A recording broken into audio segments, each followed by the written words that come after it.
So we were able to get show color and show name because we went ahead and abstracted everything out here. So going back to the idea of public, we understand public just allows for anybody else to come, other classes to come and access, which is not necessarily great when it comes to creating this a solid class. Okay, so it's a rule of thumb to make all of your properties private because you want to be able to access them within that class, not from another different class. Okay, we're able to create two different signatures or two different constructors, right? So we have this ball constructor, which is empty, so you can create as many constructors as you want. That's the good news. All right, and in this case, we did this because we were having an issue here with basketball, right, which was inheriting from ball, and because here we have different things, so which you will understand later. I'll explain later why that was. Okay, so we had to create an empty constructor here, which will be a default constructor, so that this could work or get rid of our error here. Okay, because this one didn't have its own constructor. Okay, so now it's using this empty one, which is fine. Okay, so the main one here is this one here, the constructor that we created. So it takes in the color, name, capacity, and bounce rate, okay, and assigns to our private instance variables. And then through our behaviors, through methods here, we were able to then show the color and the name from our class here. All right, it's perfect. So of course we went back here. When we say ball.show color, it goes and fetches the color. Ball.show name shows the name, and of course we can keep doing it to get the capacity, but we will obviously have to create the capacity, which I would like you to do that. Okay, all right, so we have this idea now, which is very good, that we have to hide certain things from the outside world because we want to make this black box an actual black box, which is good. This idea here is wonderful to have a constructor. And mind you that all classes that we create in Java, they do have their own constructor, even when you don't tell Java that you need a constructor. So with that said, this is very handy because we were able to create this constructor of the class ball, and remember they must have the same name as the class name. That's how we know it's a constructor. So it's public ball, and then we can pass in. The other thing is here, when we go to create our object, we have to do this new ball when we pass in all of these parameters here, which will in turn create our complete ball just fine. Now what if we wanted a more sophisticated way to construct our objects? Meaning, before we were able to just say ball.color and set a color from here, okay, which was great in a sense, but truly speaking, and as we learned a little bit more about programming and how to hide certain things, we realized that's not a really good thing, but we still like that capability of changing things from here. That's when we go back and look at a different way of doing things, which would be to create getters and setters. Now, these getters and setters will be methods that will allow us to get the data and set the data. That way, instead of us having to rely on every time we want to create an object, because in this case here, if we wanted to create another ball, we'll have to go ball equal new ball and add this, which is nothing wrong, but it will be really cool to have a different way to do this. So we're going to use these getters and setters here. And how do you create getters and setters? Well, you can go back here, highlight everything, right click, and say generate, and look at that. Say getter and setter. Great. Okay. Go ahead and highlight all of them. Say okay. It looks very disorganized. Let's go ahead and organize things here, folks.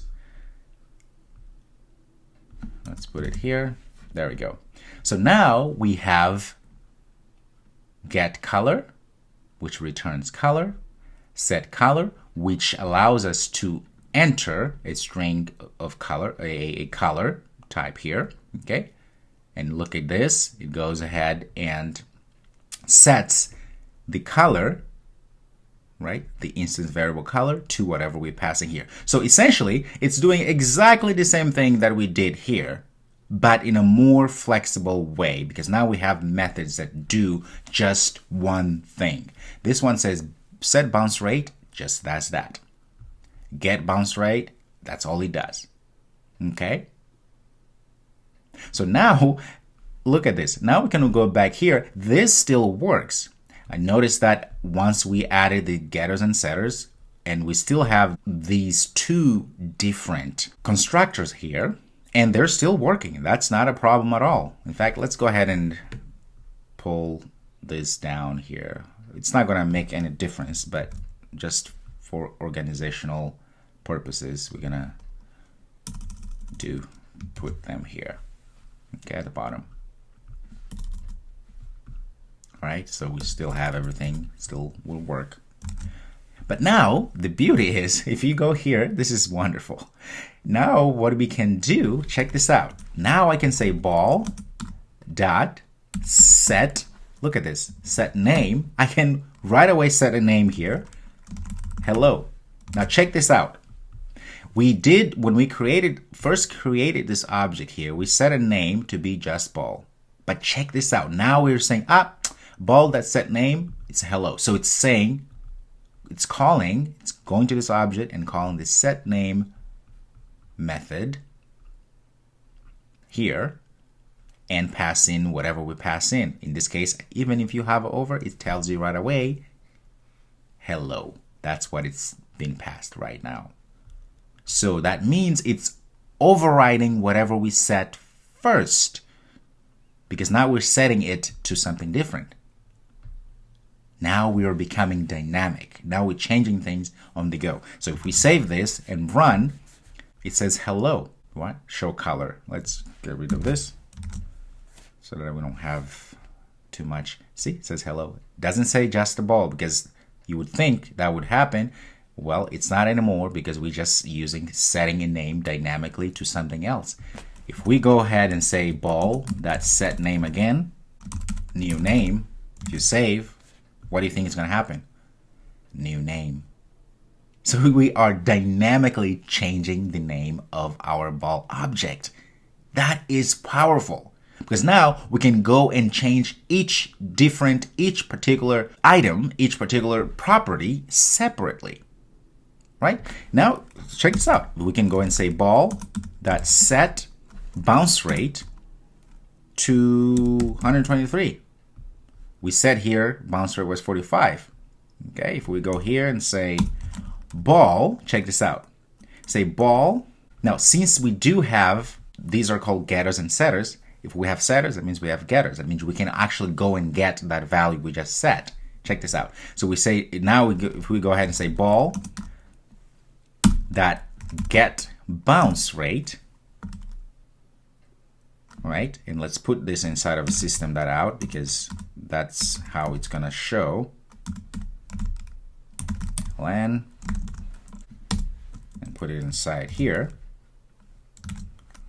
Let's run this. 123, not 45. Look at that. In fact, this show name here was the method that we created earlier. We don't need that anymore, because we have a get name, right? We have set name, and we have a get name. We can just use it. Get name, just like that. And it's going to display the same thing. I just want it to be consistent, and that's what's happening here. If we run again, nothing will change, but at least we know we're getting from the same place. So the get name, of course, we have to put inside of a system, because it's just pulling the string but not showing it. That print ln.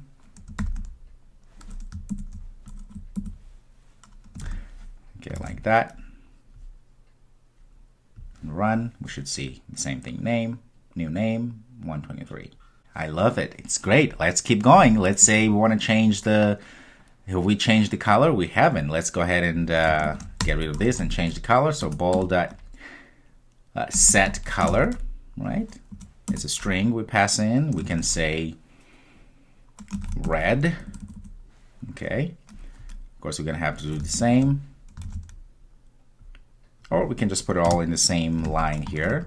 As we know, concatenate everything. I'm going to go ahead and say ball.get color. Save. Let's go ahead and actually get rid of this. If we save this, it's going to say hello red. Okay, we can keep putting stuff as we set things. Let's see, what else do we want to set here? Let's set ball.set capacity. Oh, bounce rate we've done. Let's do bounce rate since it's at the top. Say 45. Well, let's differentiate it that way. Well, we actually have already bounce rate, so we don't need that. We can just take this and put it here instead. Oh, not set. Say get bounce rate. Doesn't take anything.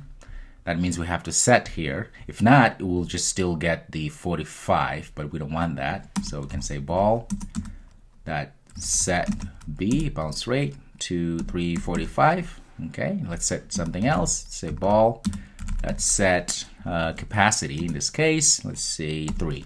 Okay, so that means we go back here. Can just go ahead and say ball.get capacity.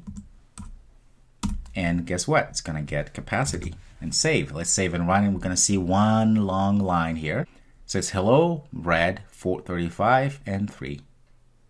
That's perfect. Now do you see what's going on here? The powerful thing that's happening here? This is pure object-oriented programming, because now we are abstracting everything, right? If we were to give this class ball to somebody else who understands this, it would be easy for them, because they can just say, well, I want a ball. They go ahead and create a ball, right? They could literally go something like this now, because they don't really need that. So what we can do here, we can just go ahead and say ball, and say ball is equal to new ball, just like we did in the beginning. And we're setting everything here. If you wanted to go ahead and do as we did before, which just use the one of our, this one here, this constructor, that's totally fine too. That's absolutely fine. You can. But now we are flexible. Smaller, we just created an object, a totally empty object of type ball, and then we start adding things to it. All right. Perfect. Now go ahead and explore this idea, and I'll see you in the next video.